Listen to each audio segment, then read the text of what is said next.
Ya, oke, kita mulai aja. Bismillahirrahmanirrahim. Assalamualaikum warahmatullahi wabarakatuh. Alhamdulillahirrabbilalamin. Waalaikumsalam warahmatullahi wabarakatuh. Ya, terima kasih. Alhamdulillahirrabbilalamin. Wassalatu wassalamu ala asrofil anbiya wal mursalin. Sayyidina wa nabiyina wa habibina Muhammadin wa ala alihi wa sahbihi wa man tabi'ahum bi ihsani ila yaumiddin. Amma ba'd.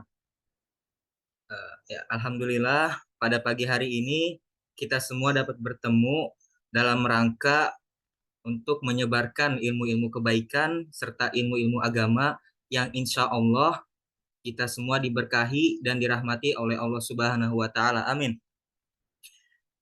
Saya ucapkan terima kasih bagi teman-teman semua yang telah menyempatkan waktunya untuk hadir pada pertemuan pagi hari ini. Ya, bagaimana kabarnya teman-teman semua? Ya. Baik, Alhamdulillah, semoga kita semua alhamdulillah baik. senantiasa dalam keadaan sehat walafiat, dan bagi yang sedang sakit, semoga diberi kesembuhan oleh Allah Subhanahu wa Ta'ala. Amin. Baik, pada pertemuan di pagi hari ini, izinkan saya memperkenalkan diri saya. Perkenalkan, nama saya Medi Yulison Arza. Di sini saya sebagai moderator yang akan memandu jalannya pertemuan di pagi hari ini dari awal hingga akhir. Adapun rekan-rekan saya, sahabat-sahabati saya, yang pertama ada Muhammad Abdul Yasir. Boleh disapa dulu teman-teman yang sudah hadir. Muhammad Abdul Yasir. Ya, assalamualaikum semuanya. Waalaikumsalam. Waalaikumsalam. Kemudian ada Putri Nur Afifah. Boleh disapa dulu teman-temannya. Assalamualaikum. Waalaikumsalam warahmatullahi wabarakatuh. Waalaikumsalam. Waalaikumsalam. Ya, kemudian ada Nisrina Kurotuain. Silahkan disapa dulu. Assalamualaikum guys. Waalaikumsalam. Ya, kemudian ada Nabila Cintana Gusti Banafsa. Silahkan disapa dulu teman-temannya. Halo semua, salam kenal. Ya. Dan terakhir ada Muhammad Aldi Ardiansah yang mungkin masih ada kendala ya. Baik, langsung saja. Pada pertemuan di pagi hari ini ada beberapa submateri yang akan dijelaskan oleh sahabat-sahabati rekan-rekan saya. Yang pertama itu mengenai definisi hadis itu sendiri, dan kemudian ada sinonim hadisnya sendiri. Langsung saja ya, untuk mempersingkat waktu, kita masuk kepada sesi materi yang pertama, yaitu mengenai definisi hadis yang akan dijelaskan oleh sahabat Muhammad Abdul Yasir. Kepadanya dipersilahkan. Sebelumnya izin share screen ya.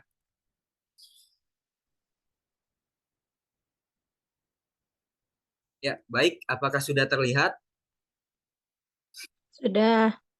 Ya, silahkan sahabat Muhammad Abdul Yasir. Baik, terima kasih kepada moderator yang telah memberikan kesempatannya kepada saya untuk menjadi presentator pertama dalam pertemuan kali ini. Di sini saya akan menjelaskan makna hadis dan sinonimnya ya. Bisa diganti slide-nya. Ya, baik. Nah, yang pertama ada definisi hadis. Secara bahasa, hadis berasal dari kata hadasa yahudusu hudusan hadasah, yang berarti baru atau lunak, lembut, atau berita ataupun perkataan.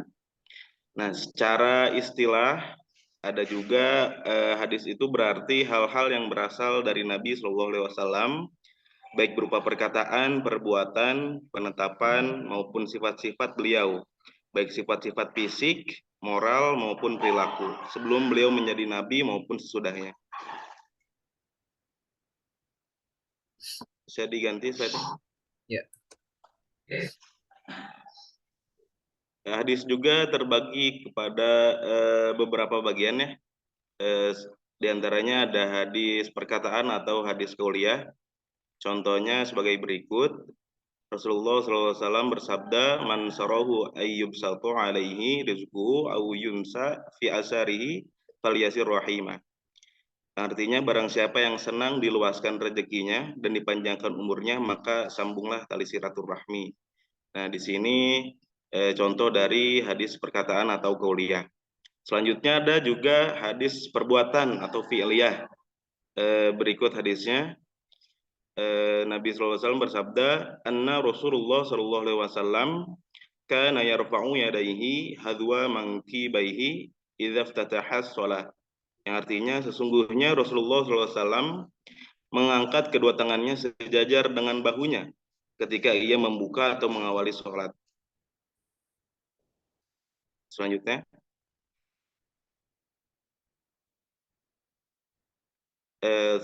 ada contoh dari hadis persetujuan atau takririyah. Di sini ada kisah dari Khalid bin Walid, bahwasannya beliau dan Nabi berkunjung ke rumah Maimunah, lalu disuguhi makanan daging dob ya, sejenis kadal besar. Lalu Rasulullah SAW mengulurkan tangannya untuk mengambil, lihat berkata, "Beritahu Rasulullah SAW apa makanan tersebut." Maka para sahabat berkata, "Itu daging dob ya Rasulullah." Seketika Rasulullah SAW menarik tangannya. Maka aku, kata Khalid, bertanya, "Apakah itu haram ya Rasul?" Rasulullah menjawab, "Tidak, akan tetapi makanan itu tidak ada di tempatku. Oleh sebab itu aku menghindarinya." Lalu Khalid pun berkata, "Lalu aku mengambil dan memakannya sementara Rasulullah SAW hanya melihat." Ya. Selanjutnya, saya kembalikan kepada moderator.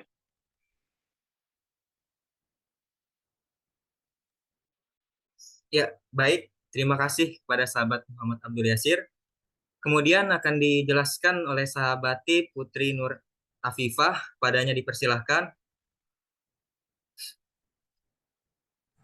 Oke, baik. Terima kasih kepada moderator. Di sini dituliskan contoh hadis sifat atau fisik Nabi, yaitu dari Al-Bara bin Azib, bahwasanya Rasulullah SAW adalah seorang yang berperawakan sedang, berpundak lebar, berambut lebat, sampai ke daun telinga. Beliau suka mengenakan pakaian berwarna merah. Aku sama sekali tidak pernah melihat sesuatu yang lebih bagus daripada Nabi SAW. Dan di sampingnya contoh hadis sifat atau perilaku Nabi. Dari Anas bin Malik berkata, "Karena Nabi SAW ahsanan nasi khuluqan." Rasulullah SAW adalah manusia yang paling baik akhlaknya. Hadis riwayat Al-Bukhari dan Muslim. Slide selanjutnya. Di sini pembagian hadis atau sinonim hadis ada sunnah, khobar, dan atsar. Di sini saya akan menjelaskan tentang sunnah. Slide selanjutnya. Sunnah dapat diartikan perjalanan yang diikuti atau siratul muttaba'ah, tradisi atau kebiasaan yang berjalan secara terus-menerus. Menurut ulama ahli hadis, makna sunnah sama dengan hadis. Secara istilah, menurut ulama fikih, sunnah ialah sifat syara yang menuntut pekerjaan, tetapi tidak wajib dan tidak disiksa bagi yang meninggalkannya. Dan menurut ulama usul fikih, sunnah ialah segala sesuatu yang diriwayatkan dari Nabi yang bukan Al-Quran, baik berupa segala perkataan, perbuatan, pengakuan yang patut dijadikan dalil hukum syara. Sedangkan menurut ulama Mau'idoh, sunnah adalah lawan dari bid'ah. Mungkin itu saja yang dapat saya sampaikan. Kembali kepada moderator. Ya, oke, baik. Terima kasih kepada sahabati Putri Nur Afifah. Kemudian akan dilanjut oleh sahabati Nisrina Qurratu'ain. Kepadanya dipersilahkan. Baik, terima kasih kepada moderator atas waktunya. Di sini saya akan menjelaskan definisi dan contoh dari khobar. Nah, Khobar itu berasal dari kata an-naba, yaitu berita. Sedangkan menurut istilah muhaddisin, khobar adalah sesuatu yang datang dari Nabi dan yang lain seperti para sahabat, tabi'in, pengikut tabi'in, atau orang-orang setelahnya. Nah, kemudian contoh dari khobar yaitu perkataan Imam Asy-Syafi'i. Beliau ini adalah generasi tabi'in. Eh, Perkataannya yaitu man aradad dunya fa'alaihi bi'ilmi wa man aradal akhirah fa'alaihi bi'ilmi, yang artinya siapa yang menghendaki dunia ia harus berilmu dan siapa yang menghendaki akhirat maka ia harus berilmu. Slide selanjutnya.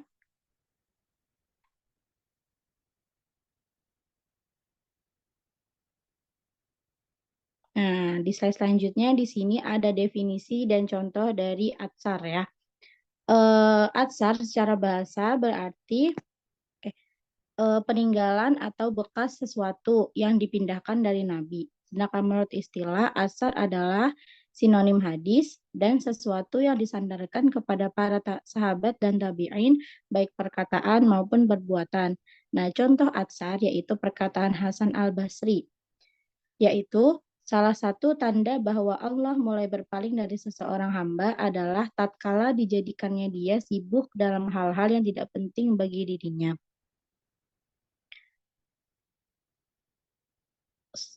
Nah, di slide terakhir yaitu ada rangkuman.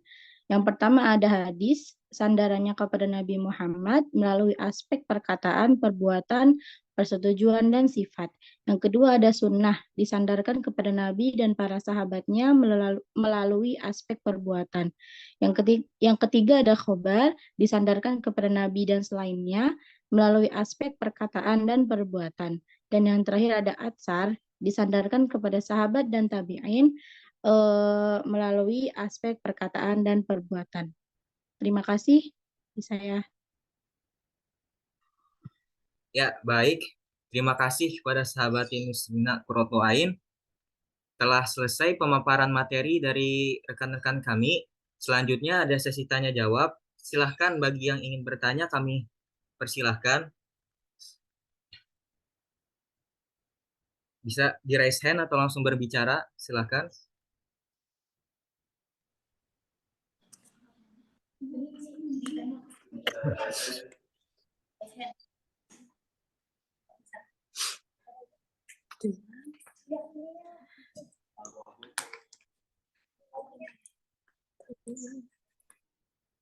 Apakah ada yang mau ditanyakan?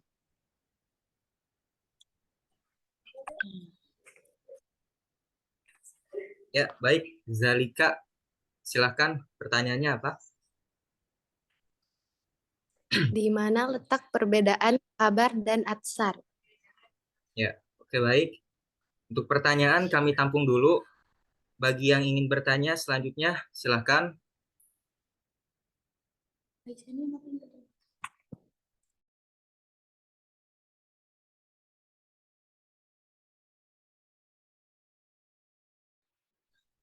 Assalamualaikum warahmatullahi wabarakatuh. Izin Waalaikumsalam bertanya. warahmatullahi wabarakatuh. Ya, silakan. Al-Quran kan diturunkan oleh Allah kepada Nabi Muhammad sebagai pedoman hidup kita. Jadi pertanyaannya, apa landasan ada hadis Nabi dan mengapa kita harus mengikutinya? Terima kasih. Assalamualaikum warahmatullahi wabarakatuh. Oke, makasih sudah bertanya. Baik ya. Ada lagi yang ingin bertanya?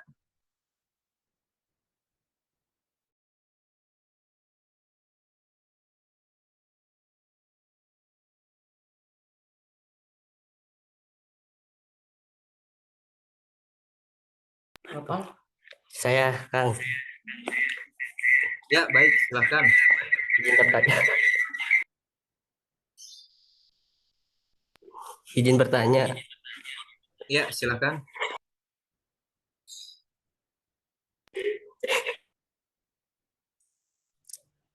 Kenapa hadis dan sunnah itu dikatakan sama, Kang? Ya, oke, baik.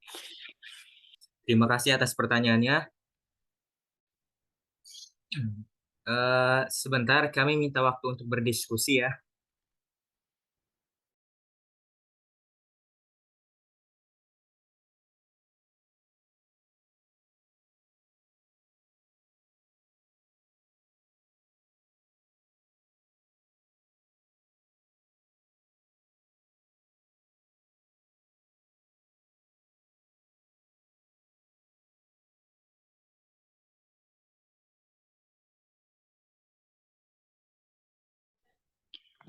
Baik, saya izin menjawab pertanyaan dari Zalika ya tadi.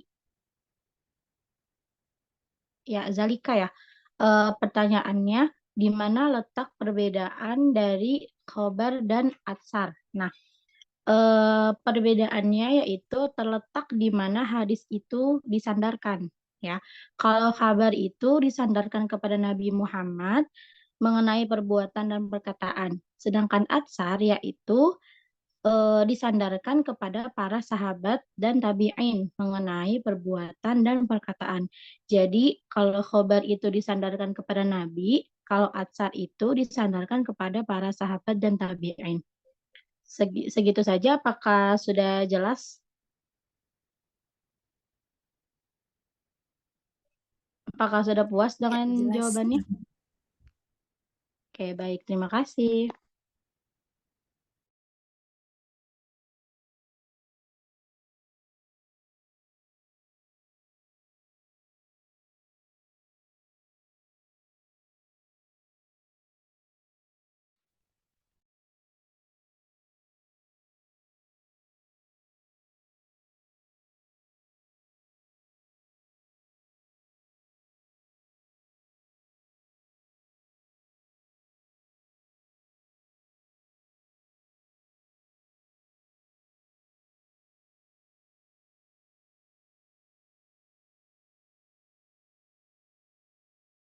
Eh, Baik, buat pertanyaan kedua tadi dari rekan Ihsan ya.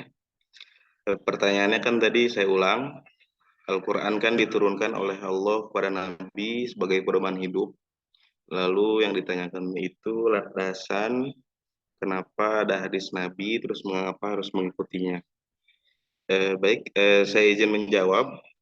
Posisi hadis itu kan sebagai sumber hukum yang kedua setelah Al-Quran. Karena di dalam Al-Quran hanya menjelaskan suatu perkara secara singkat saja, tidak secara rinci. Maka dihadirkannya hadis Nabi untuk memperjelas segala perkara yang sebelumnya dirasa kurang jelas dalam Al-Quran. Lalu kenapa kita harus mengikuti dan mentaati hadis Nabi? Karena seperti tadi yang saya jelaskan di awal, bahwa hadis itu kan sebagai hukum atau sumber hukum kita yang kedua setelah Al-Quran. Maka kita harus mentaati juga mengikuti hadis-hadis Nabi SAW dan beserta sunnah. Mungkin sekian, terima kasih.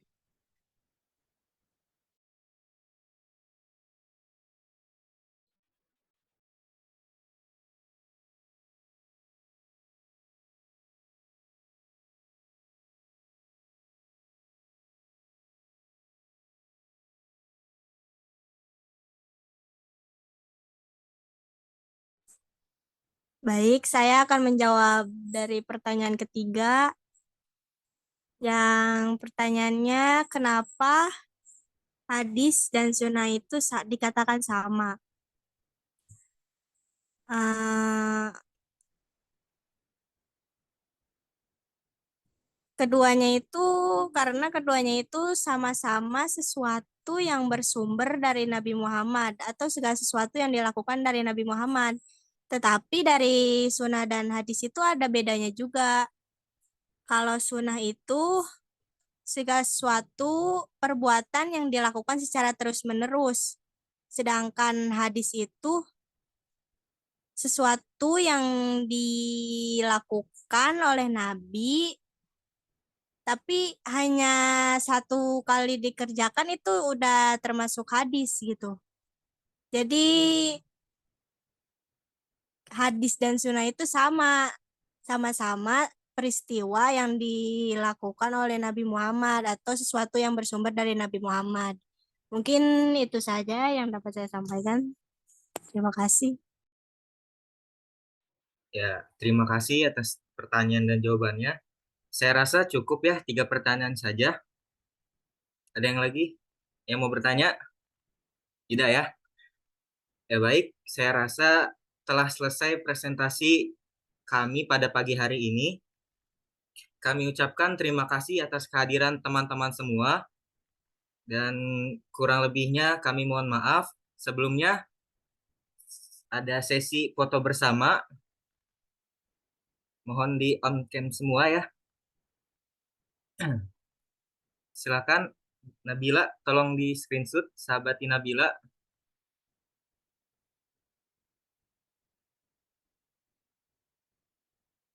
Sahabat Aldi, on cam dulu sahabat Aldi.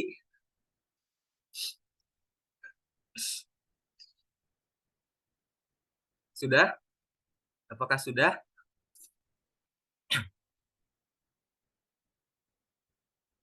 Oke. Ya. Cukup sekian presentasi dan penjelasan materi dari kami.